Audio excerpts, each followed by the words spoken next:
Good afternoon, good morning, good evening, everyone. I am Beth Y. This is the podcast Between Two Beths with my colleague and cohort, Beth Beek. The topic of today's podcast is the things you wish people knew. Let me give you a bit of background about myself. I'm a certified life coach. I'm a certified transition specialist. I'm a master practitioner in energy assessments and I'm accredited by the International Coaching Federation. For those that are just new to our arena, I'll give you a little background. I am a widow myself. My husband passed away unexpectedly in November 2019.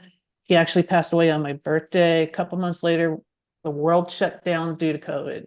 So I was in near isolation for 2 years. During that time, I learned a lot about myself. I figured out what was nurturing me and what wasn't, is the best way to put it. And in 2023, I left my job. I went back to school and became a certified life coach and then started my own coaching business. So I will pass it over to Beth to let her introduce herself and kick off the discussion. Okay, thank you, Beth, and hello, and hi, everybody who's joining us today. Thank you for being here. I am Beth Meek. I am a holistic nutrition and health coach turned champion for the midlife caregiver.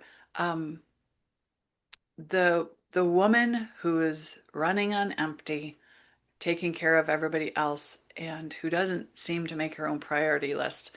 That's kind of in a nutshell, who I help. I want her to know she can take care of herself, and she needs to during this season, just like I did and didn't do, and then came home to realize that's who I wanted to help. So, yeah, in a nutshell, I coach, but my the thing I really like to talk about first is the digital tools that I have to meet the caregiver where she is and her momentary needs, and they're changing all the time. So, anyways, that is a snippet about Beth and I, but I will mention that um, coming the second week of June, this is airing the first week of, well, our first episode of June, the second episode of June, I think that's going to be the fourth week.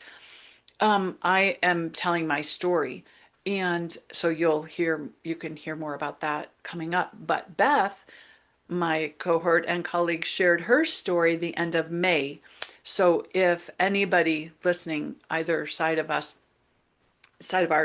would like to hear that and can't find it, just reach out and we'll point you in that direction. We thought it was important that you all hear a little more about why we're where we're at. So, just that. So, we're talking today about things you wish people knew. And it just so happens that earlier last month, May, I put a post out in some caregiver Facebook groups as well as my own. And it said, "What's something you wish more people truly understood about caregiving?"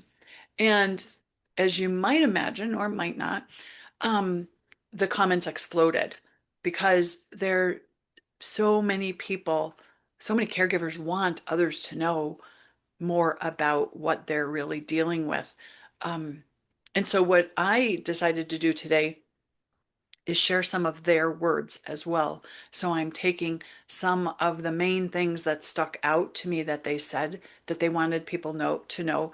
And so I'm going to share some of that. And I'm also going to use some of their words in that. Um, so Beth, I thought I would just start with one of mine, and then you can just kind of piggyback off of that as far as how you think, if it's something that pertains to widowhood in that or not, or reminds you of something else. So, one of the first ones I think, and my caregivers think other people should know or would like other people to know about caregiving, is that caregiving changes your entire life. I think most people understand that caregiving takes time and effort, but I don't think most people completely understand all of the areas of life that it changes. It changes schedules and the emotional stability, anxiety, your mental capacity. It changes relationships. It changes your freedom. It changes your health. It changes your future plans, possibly. It changes your finances. And there's so many more. It's kind of like it becomes your new life.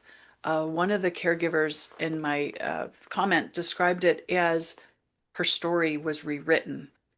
So the way I like to look at it is caregiving isn't just about what you do, it changes how you live. So Beth, what do you have to say about that? Well, that's interesting because, when you are a widowed person and, or even a divorced person, um, it very much changes your life. It changes your future. It changes how you view things. It Yes, changes your identity. yes, And I think it's very important that people understand that when you go through, it's almost a metamorphosis, right? yes. I've said this before many times, you go from being a we to a me. Mhm. Um, but you are, sometimes it's difficult for friends, family Yeah, in your circle to understand or appreciate the person you have now become. yeah, And then sometimes associated with that is that person that's going through that change, becoming this new person who has gone through the unthinkable, yes, may feel a little ostracized at times. yes. So, Beth, what are your thoughts on that?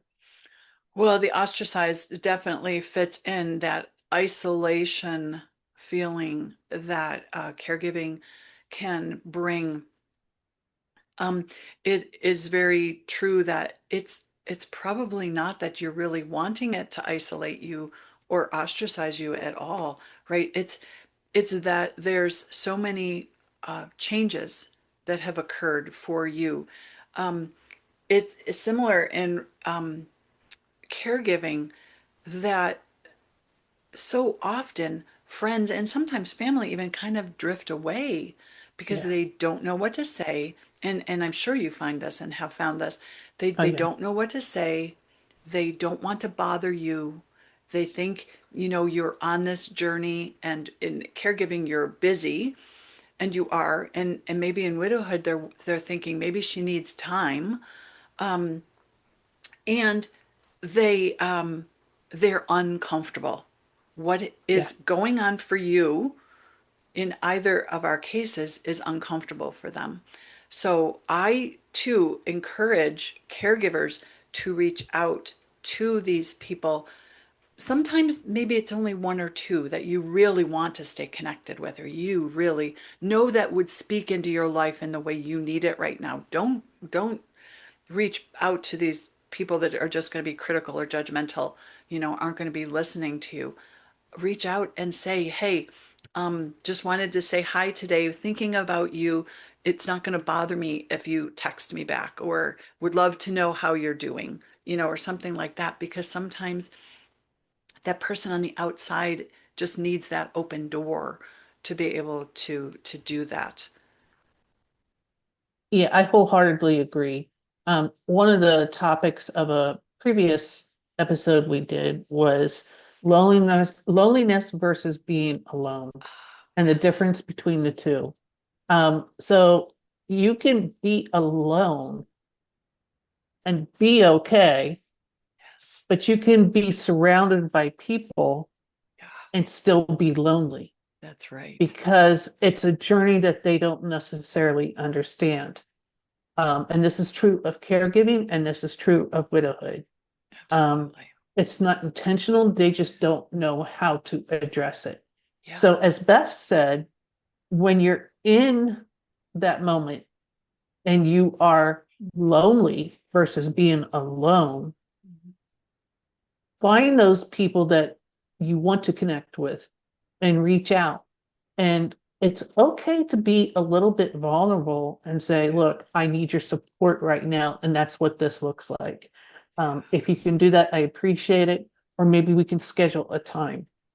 But it's very important to recognize the difference between the two. Yeah, Beth? absolutely. Absolutely. And it kind of goes to advice versus support. Yeah. Um, and we've said it before, people are well-intentioned most of the time, and they're saying just take a break or, call me if you need me. Those are well-intentioned pieces of advice, but they don't help when you're mentally exhausted or emotionally drained. And so often I often see that in caregiving, support looks a little more practical than just call me if you need me, right? Hmm. If the other thing I like to say to the people who are attempting to help somebody, offer to do something that you like to do. So a good example is I don't like to cook. So if I had a neighbor who I knew could use a meal, but she could also use something else, maybe she needed help to go to the grocery store or whatever, I would not offer to take her a meal. I'd offer to take her to the grocery store, something I am able and or want to do. So if you like to cook and you're making an extra lasagna or whatever, can I bring the lasagna over to you Wednesday or Thursday night, which would be best? Something very specific, something practical. That caregiver now sees that as support, not anything more on their plate they have to determine or do. And it's not empty advice. It's not like just do it. And you're saying, well, how would you expect me to do that? One of the caregivers in my thing said, I don't need suggestions, I need a break. And isn't that the truth, right? I think that's a great point. There's a difference, there's an absolute difference between support and advice. Yes. Um, most people understand grief intellectually, Yes. but until they experience it personally, Yes. they don't know how to engage with someone Yes. that's going through it. I think it's interesting as well that in grief mode, the first year is often survival mode. Okay. Absolutely. The second year can be harder, Yeah. right? Because support fades while the reality settles in. Yeah. I call this going back to everybody's regularly scheduled program, right? Yes. And then, it's something that you don't get over it. You just learn to carry it, and you Yes. learn it's always with you. Yes. It's just minimized to a certain degree. Yeah. But recognizing support versus advice is critical. Um, Yes. yeah. So Beth? Awesome. Well, and you you hit on it too, that grief that is so challenging in both of our worlds for the people that either are caregivers and or widows and who have been maybe caregivers, because of both of us and all of the people that we speak to are dealing with some sort of grief. And the thing is that grief is so different for everybody. There are stages, and Yeah. I understand that, but those are guidelines, and it doesn't mean that everybody is going to go through them linearly. Doesn't mean everybody is going to spend the same time there. It all depends on your support system as you're coming out or going through it. And the caregiver is experiencing that grief as she goes. And it probably, I mean, I've never studied grief in particular, but it probably on any given day can hit a bunch of the stages, Yeah. just because it's that constant, you know, peaks and valleys, right? I remember we would have really good days with mom, and there would be this hopeful thought, maybe this isn't going to last forever. Maybe this isn't going to be the outcome. And then the next day, right back down, so your grief, along with your emotions and everything, going up and down and in and out of different stages. Um, and I think you're right. Things that it would be nice if people understood or knew is that even from day to day, we might not be Yeah. dealing with things the same, right? Like today, I'm not crying.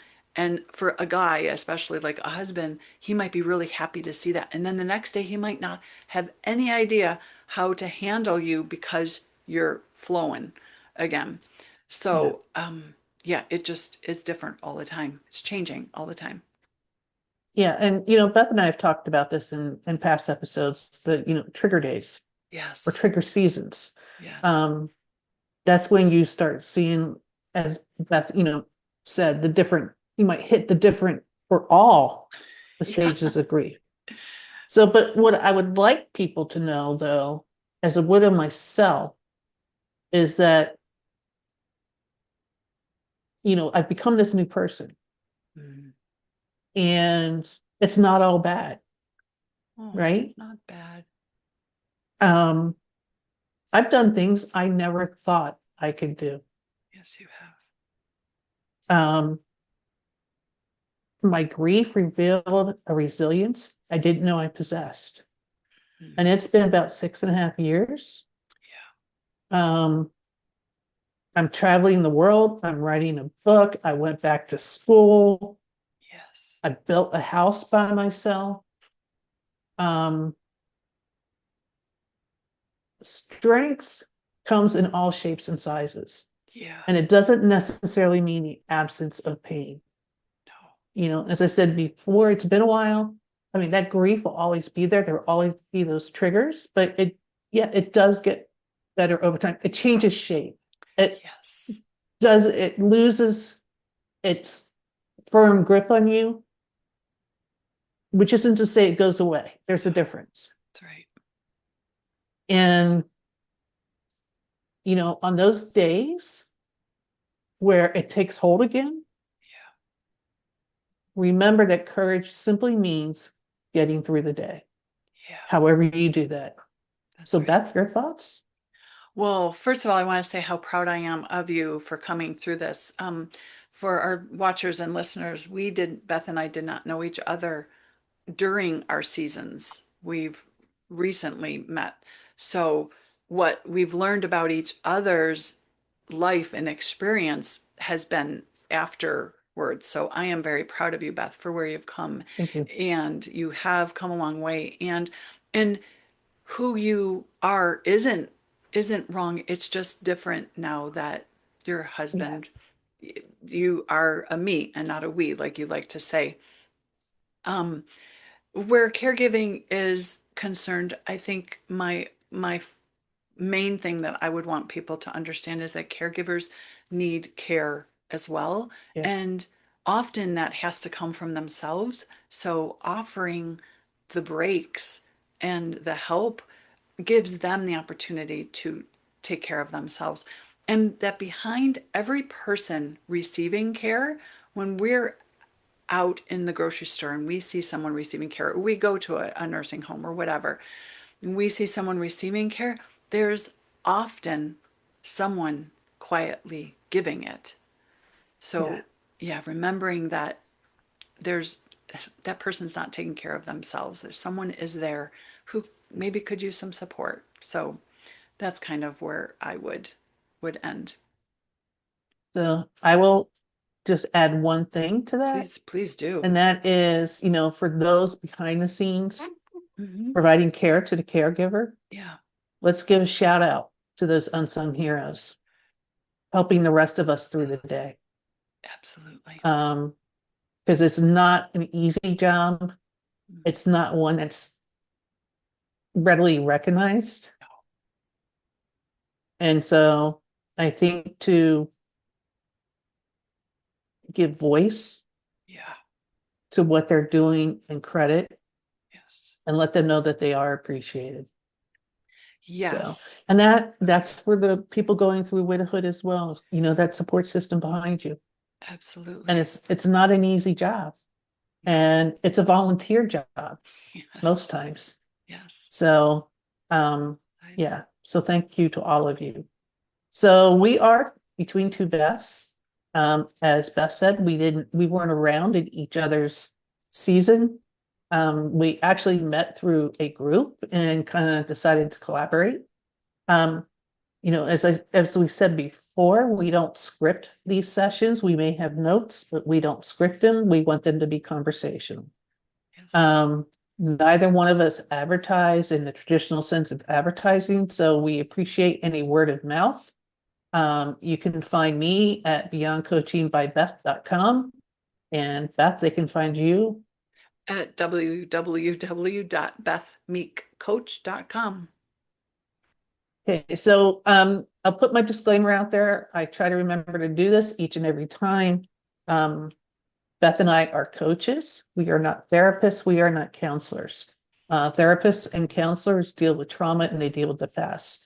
A coach helps you identify your future goals, helps you achieve your milestones, and kind of helps break down those barriers to success that are holding you back. Um, so with that, we're going to sign off. The last thing I will say is if you have any topics you'd like to have discussed, we are open to any suggestions. Please feel free to reach out. And with that, Beth, do you have anything else to say? No, I was just going to reiterate what you just said and any feedback too, if anybody has any Yeah, feedback. feedback. Um, Yes. but yeah, I'm good. Beth always like Okay. knows how to cover the end for me, so I appreciate that. Awesome. Okay. Bye, everyone. Until next Yeah. time. Have a good day. Bye.